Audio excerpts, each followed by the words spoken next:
Hello students, today in this session we are going to deal with our unit 1, that is viruses. Under viruses, today we are going to see regarding its introduction, history and origin of viruses. First of all, what are these viruses? These are crystallizable, acellular, non-living infectious agents made up of proteins and nucleic acid, which are obligatory intracellular parasites. These are crystallizable, acellular, non-living infectious agents made up of proteins and nucleic acid, which are obligatory intracellular parasites, which means these are active only when they are present in the host cell. Here we will see the term the virus, which refers to the poison which is given in the Latin terminology. That is the word from the Latin virus referring to the poison. The meaning agent that causes infection diseases is first recorded in 1728.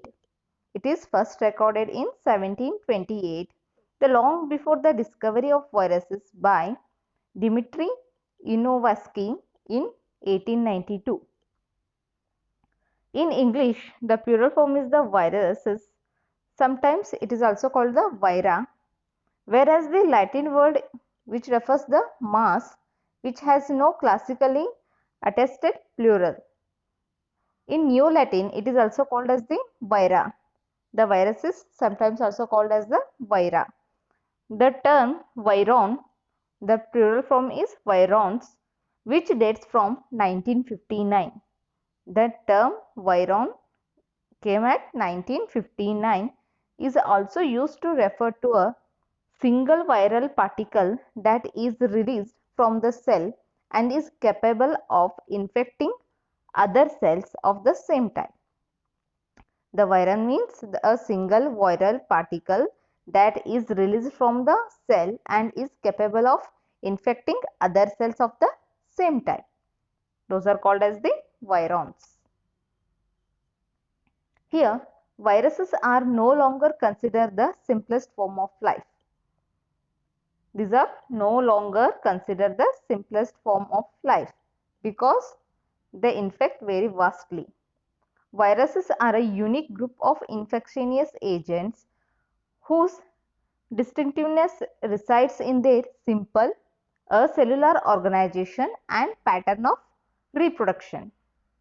These are unique due to their simple acellular organization and pattern of reproduction. Here the viruses are simple acellular entities consisting of one or more molecules of either DNA or RNA enclosed in a coat of protein. Here DNA or RNA which act as the heredity material. It is sometimes also in additional substances such as lipids and carbohydrates are also seen in viruses. These can reproduce only within the living cells and are obligatory intracellular parasites. Hence, these are called the obligatory intracellular parasites because they can only reproduce within the other living organism.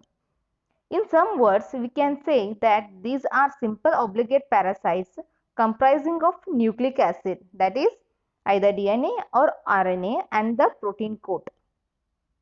Despite their simplicity, in comparison to cellular organisms, viruses are extremely important and deserve close attention.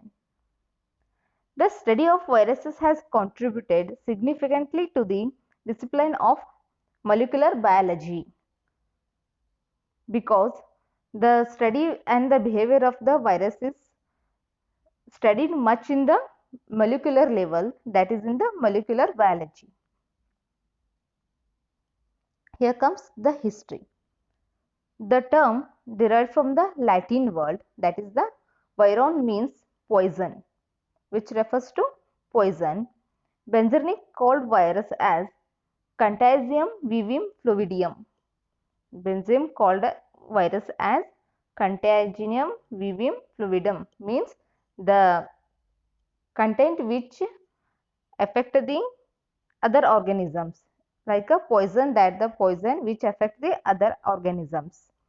Louis Pasteur discovered and developed vaccine against the rabies and anthrax. Vanovsky discovered tobacco mosaic virus, which we studies as a model virus. Tobacco mosaic virus, that is discovered by Vanovsky. In 1897, Lefort discovered the first animal virus, that is foot and mouth disease virus in animals. Next, in 1898, the Popper discovered the poliomyelitis virus.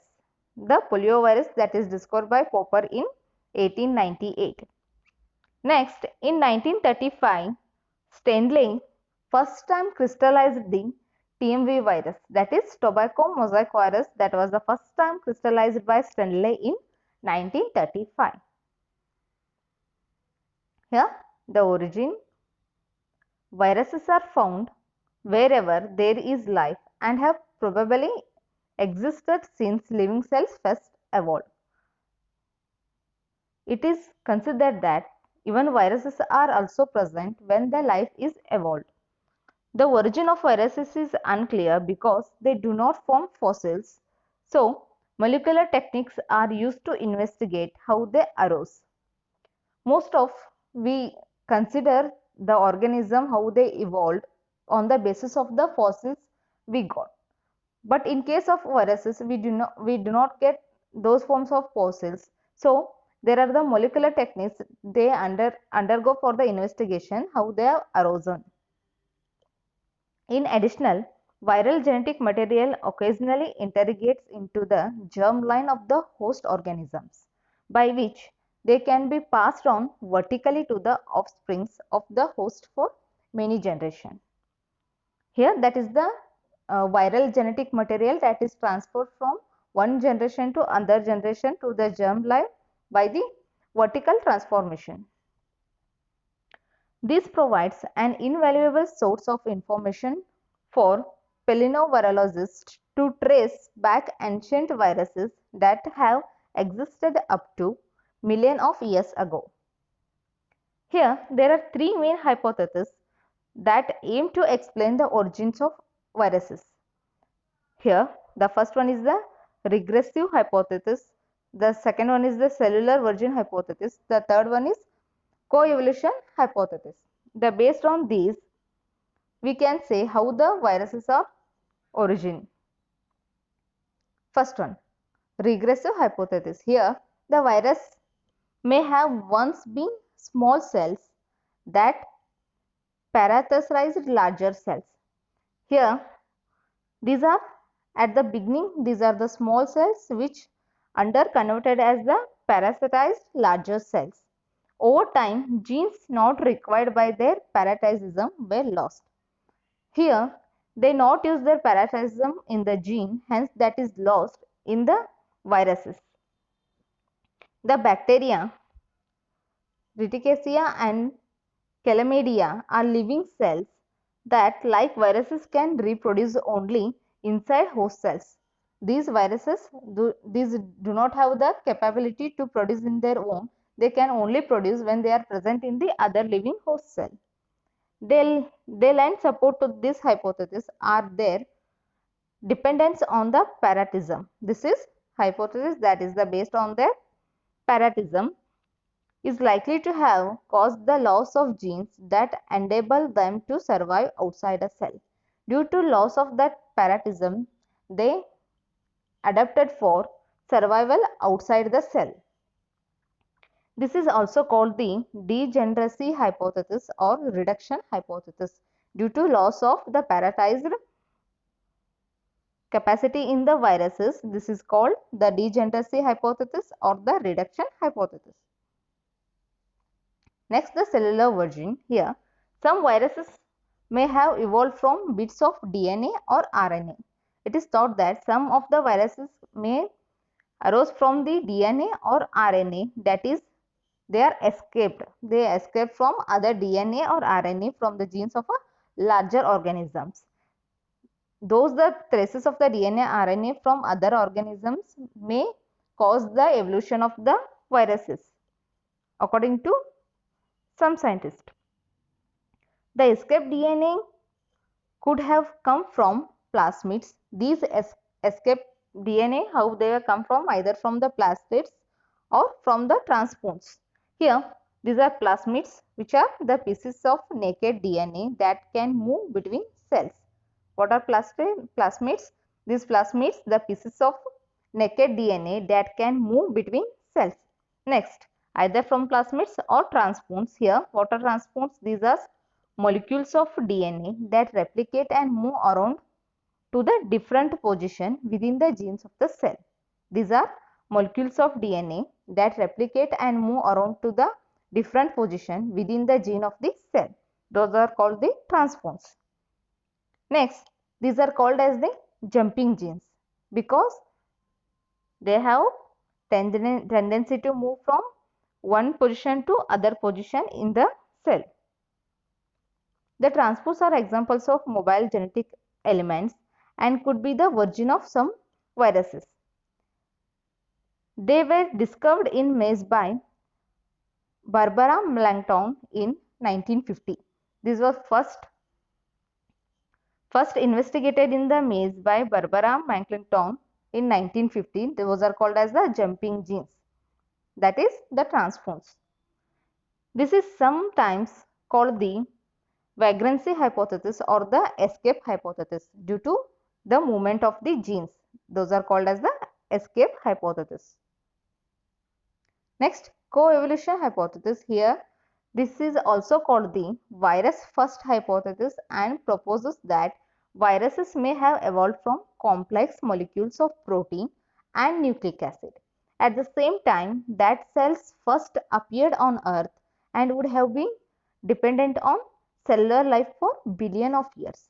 Here they thought the first virus that can be evolved from the coevolution, means the same time, the evolution of the species or the genes at the same time, that is the coevolution. Hence the virus first hypothesis, it is called as the virus first hypothesis. The viroids are molecules of RNA that are not classified as viruses because they lack a protein coat. Here the difference between the viruses and the viroid is, in the viruses we can see the protein coat outside the cell, where in the case of viroids they lack the protein coat. They have characterized that they are common to several viruses and are often called subviral agents. Viroids are important pathogens of plants. These are important pathogens of plants. Here, they do not code for proteins but interact with the host cell and use the host machinery for their replication. For their mode of reproduction, these use the other host cell. Here, the hepatitis delta virus of the humans has the RNA genome. Genome means here the set of genes. The set of genes is called genome. Similar to viroids but has a protein coat, that is derived from hepatitis B virus and cannot produce on one of its own. Here, it cannot produce its own of its own. It is therefore a defective virus. Although the hepatitis delta virus genome may replicate independently once inside a host cell, it requires the help of hepatitis B virus to produce the protein coat so that it can be transmitted to the new cells. These viruses, which are dependent on the presence of other viruses species in host cells, are called satellites. These viruses which are dependent on the presence of other virus species in the host cell, those are called as the satellites and may represent evolutionary intermediates of viroids and virus. That is the co-evolution, that is which explain between the viroids and viruses. Here in the past, there were problems with all of these hypotheses. The regressive hypothesis did not explain why even the smallest of the cellular parasites do not resemble viruses in any way. Here, these are some lacks regarding a hypothesis given. Here they taught why even the smallest of the cellular parasites do not resemble viruses in some way. The escape hypothesis did not explain the complex capsids and the other structures on virus particles. Here, the escape hypothesis fails to how the complex capsids and the other structures of on viruses. Next, on the virus first hypothesis, contaminated the definition of viruses in that they require host cell. According to the virus first hypothesis, these are the viruses only get the its importance only in presence of the host cell. Hence, these are not accepted. Viruses are now recognized as ancient and having a origin that predated the divergence of life into three domains. Now it is recognized as an ancient and as having the origin that predate the divergence of life into the three domains. This discovery has led modern virologists to reconsider and re-evaluate these three classical hypotheses. The evidence for an ancestral world of RNA cells and computer analysis of viral and host DNA sequences are giving a better understanding of the evolutionary relationships between different viruses and may help identify the ancestor of modern viruses. Due to the present equipments, that is the modern equipments, we are able to understand how the viruses are evolved. To date, such analysis have not provided which of these hypotheses is correct. Among the last three hypotheses, up to date, no one the hypothesis is proved the correct. It seems unlikely that all currently known viruses have a common ancestor, and viruses have probably arisen numerous times in the past by one or more mechanisms. These may have the single common ancestor from which they have evolved, and these are arisen from the numerous times in the past by one or more mechanism. Here, this is regarding the history, the origin, the terminology of the viruses. In next session, we are going to see regarding the general characters, the general account, the structure of the viruses. We will see in next class.